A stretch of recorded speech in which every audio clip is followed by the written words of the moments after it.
Sabay-sabay natin alamin ang mga kaganapan na nangyayari sa ating bansa.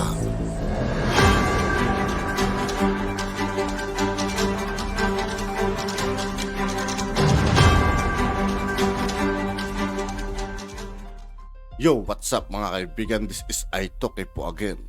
Ngayon nandito ulit tayo sa channel ni Kabayan News PH. Dito ulit tayo magbibigyan ng komento at reaksyon. Pero bago ang lahat ng yan mga kaibigan, sa lahat ng hindi pa nakasubscribe kay Kabayan News PH, mag-subscribe na po tayo at huwag nyo rin pong kalimutan mag-subscribe dito sa aking channel.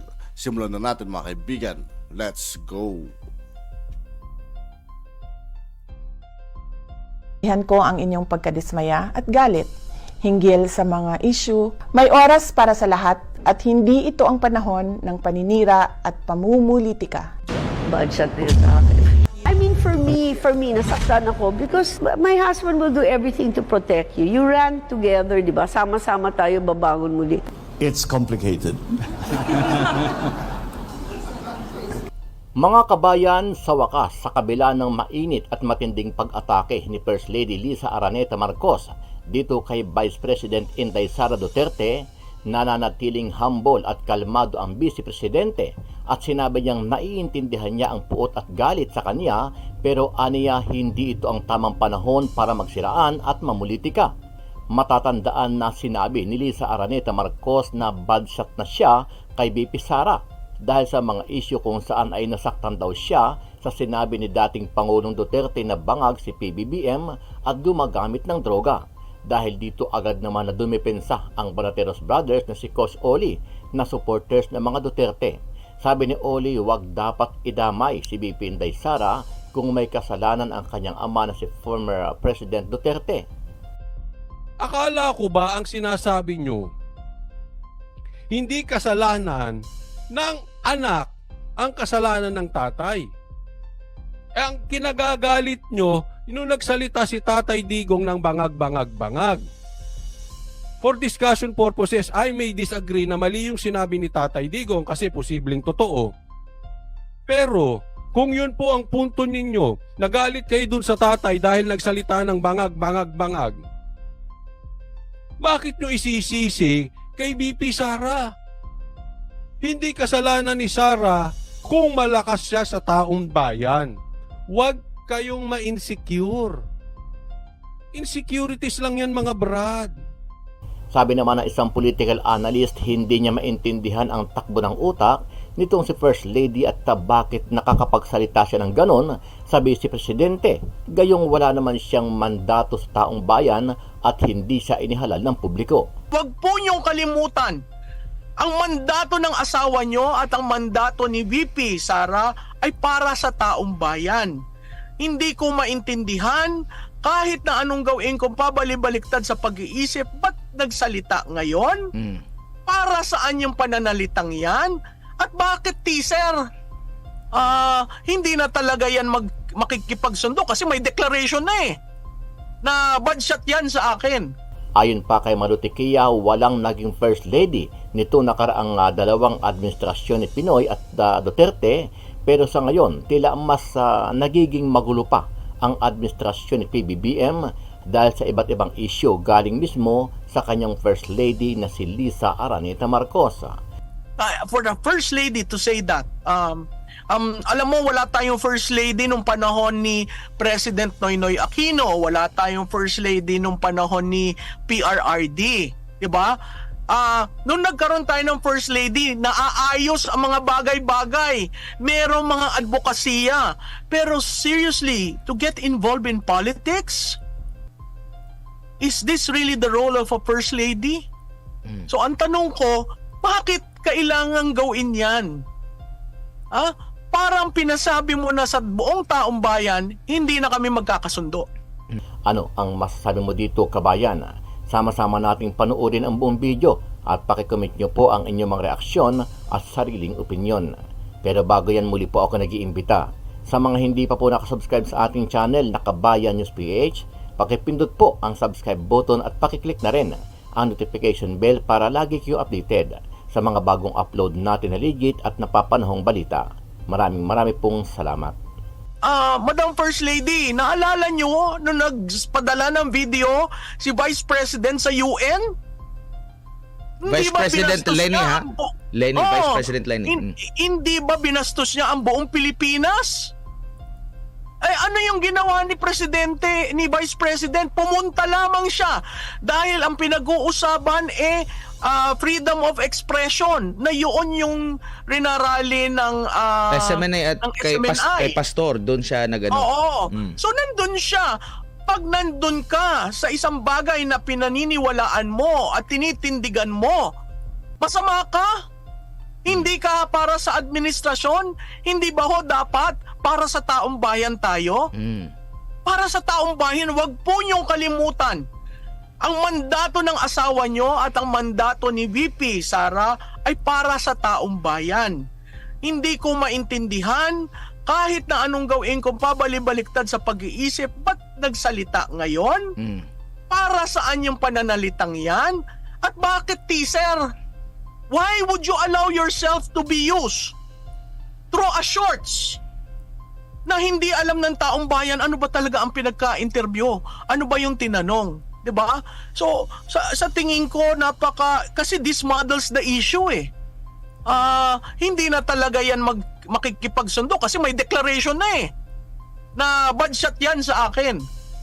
For the First Lady to say that, alam mo, wala tayong First Lady nung panahon ni President Noynoy Aquino, wala tayong First Lady nung panahon ni PRRD, 'di ba?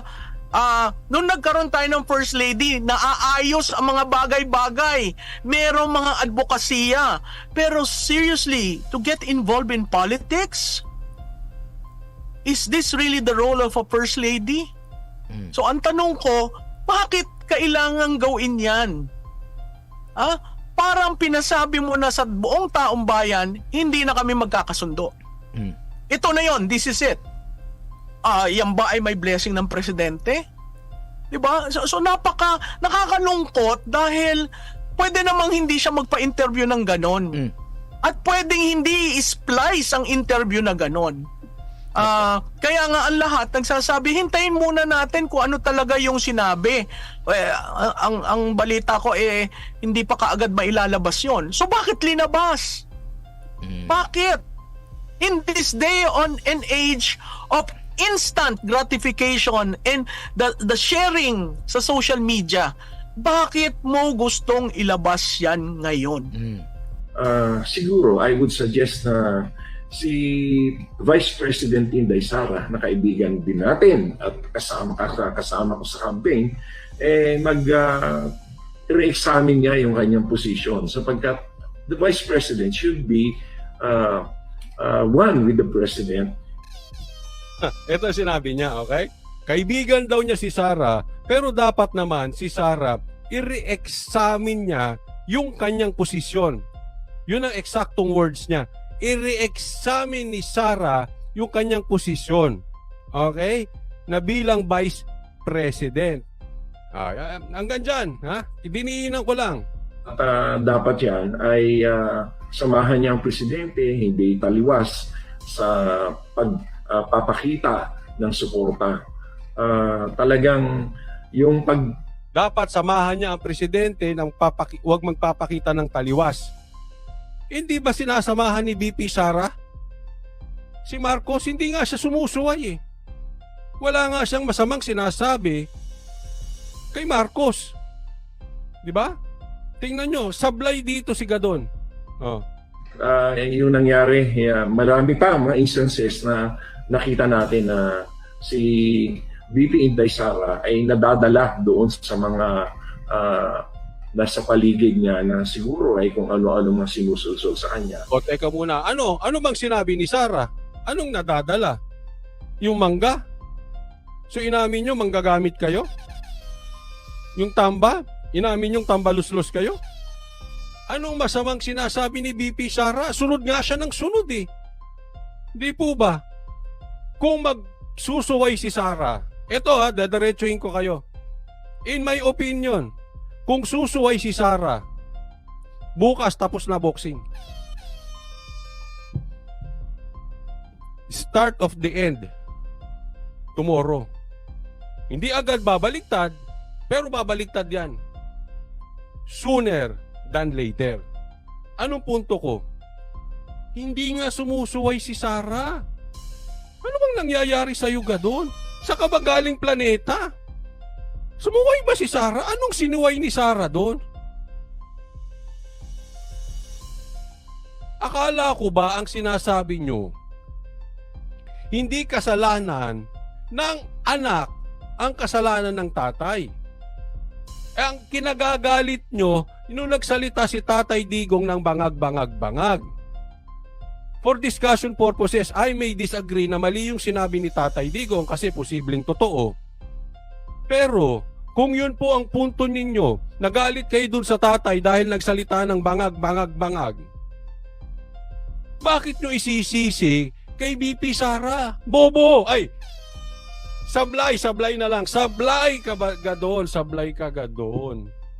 Ba't sinisisi nyo kay Sara yung ano ng tatay? Kita nyo, umakyat sa stage si Sara nung sa Davao. Generic yung speech niya. Malayo sa speech ni Polong, ni Baste at ni Tatay Digong.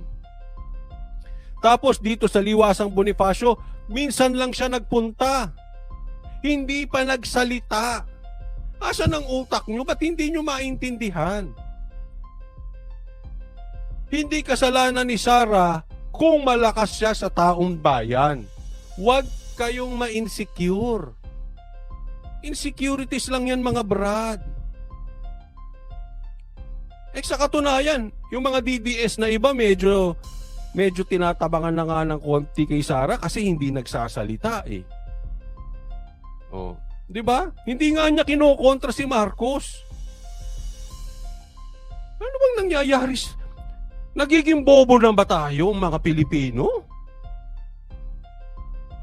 Oh. Nung huling Davao, nagpunta ba siya? Hindi. As far as I know, wala siya ron ha. Hindi ko siya nadinig eh. Baka nung nag-CR ako pero kabilis naman niya mag-speech. Wala siya. Anong pinuputok ng putsi mo doon? Alam mo, nahahalata ka. Instead na nakakatulong ka kay dyan sa sinisip-sipa mong kay First Lady at kay Marcos, panira ka. Alam mo kung bakit? Nahahalata na gusto mo lang sumipsip. Pero yung kinuha mong argumento, sablay. Iba nga sinasabi, hindi sablay, bobo eh. Ano ka ba naman? Ikaw ang sigaw ng bobo eh. Parang ikaw ang lumalabas na sablay. Ay bobo, ay sablay. Pambihira naman oh. So instead nakakatulong ka kay First Lady at kay President Marcos, lalo mo silang nilulubog. Bakit? Nabubuksan tuloy yung argumento na ba't sinisisi nyo sa anak yung kasalanan ng tatay? Wala namang ginagawa ah. Unless napipikon kayo dun sa mangga. Hindi naman yun eh. Narinig ko naman yung interview ni sino yun? Basta yung natanggal ba yan sa ABS o ano? Basta yun. Oh. Narinig ko, hindi naman yung mangga problema. Ang mangga nung tumawa daw at ngumiti. Pambihira naman.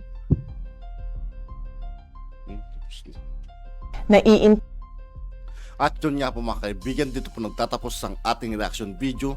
Muli ako po si I2K ng Sundalo ng Dunggal. Maraming salamat sa patuloy na pagsuporta. Yeah, peace out.